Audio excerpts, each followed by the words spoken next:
Olá! Hoje a gente vai mergulhar em um dos textos mais fascinantes e, por que não dizer, misteriosos do Novo Testamento, a primeira carta de Pedro. Pensa comigo, um texto que a gente espera que seja a mensagem de um simples pescador, mas que quando a gente lê, soa como a obra de um grande intelectual. Como é que pode? E é aqui que o enigma começa a ficar realmente interessante. A carta é atribuída a Pedro, o pescador da Galileia, só que o estilo dela é super elegante, o grego é polido, os argumentos são muito bem construídos.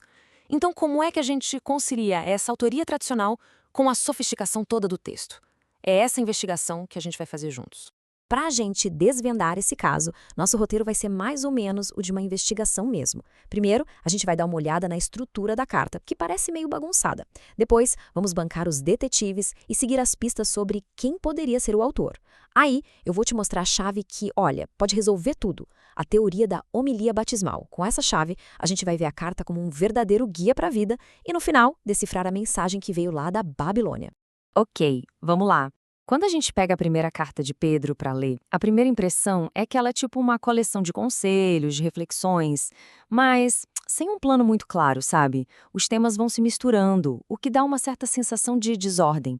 A ideia é que essa carta circulasse por várias comunidades cristãs lá na Ásia Menor. E aqui tem um detalhe fundamental. Ela não foi escrita para quem estava chegando agora na fé. O autor parte do princípio de que os leitores já conhecem a história de Jesus, já entendem a ligação com as escrituras hebraicas, não é um texto para iniciantes.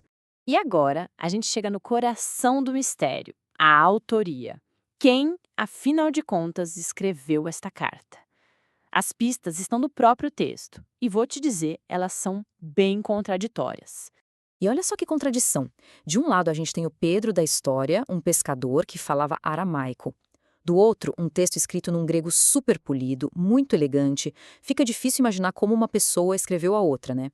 O autor claramente domina a Septuaginta, que era a tradução grega das Escrituras, a Bíblia dos primeiros cristãos que falavam grego, e ele cita ela o tempo todo.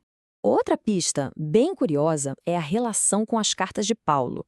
O estilo não é o de Paulo, que era mais analítico, mais denso na teologia. Aqui, o estilo é mais direto, mais imediato.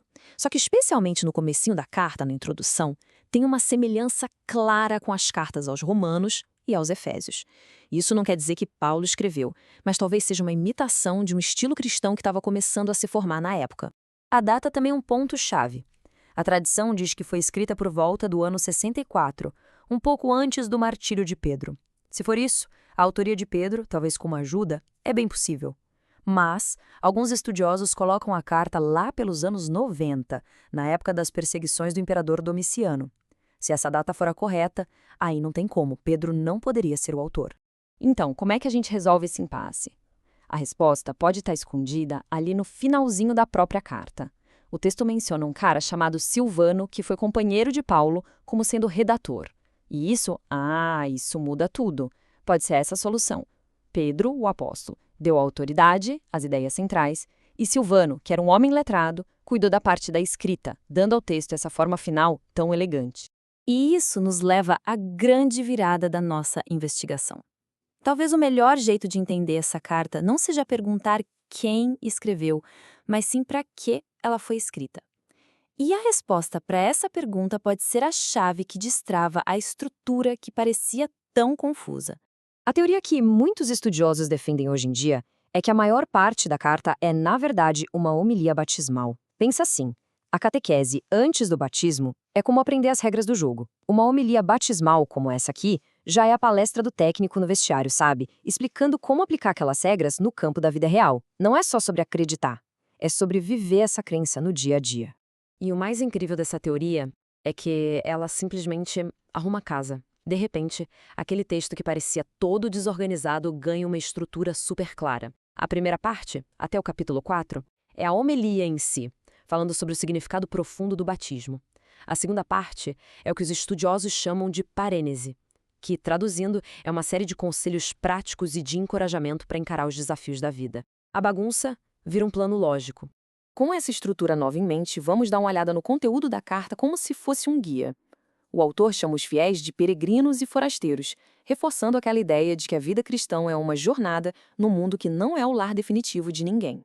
E esse guia prático cobre um monte de coisa da vida cotidiana. Fala sobre a busca pela santidade, como se relacionar com as autoridades, a dinâmica dentro do casamento, como lidar com o sofrimento por causa da fé, a importância do amor entre as pessoas e, muito importante, dá conselhos diretos para os líderes da comunidade. E a mensagem para os líderes da comunidade, os presbíteros, é bem forte. Usando a imagem do pastor que cuida do rebanho, o autor faz um apelo: não liderem por obrigação ou para tirar vantagem, mas com dedicação de verdade, sendo um exemplo. É uma visão muito poderosa de liderança como serviço. E, finalmente, a gente chega na conclusão da carta, que tem uma última pista. E que pista! A saudação final é enviada de um lugar chamado Babilônia. No primeiro século, Babilônia era um nome código, um apelido que cristãos e judeus usavam para se referir a Roma, o centro do poder do império. Roma era vista como um lugar de exílio e opressão, bem como a Babilônia do Antigo Testamento tinha sido. Isso não só localiza a carta no coração do Império Romano, como também conecta ela diretamente com a tradição do ministério e do martírio de Pedro em Roma. E é desse centro de poder que sai uma mensagem de resiliência. Essa citação, para mim, resume perfeitamente o espírito da carta, um chamado para viver a fé com convicção e ser capaz de explicar a esperança que sustenta essa fé, mesmo num ambiente hostil. É uma mensagem de testemunho, não de agressão. E assim, o que parecia ser só um quebra-cabeça literário se revela um guia poderoso sobre como viver com propósito. A carta foi escrita para pessoas que se sentiam estrangeiras no seu próprio mundo.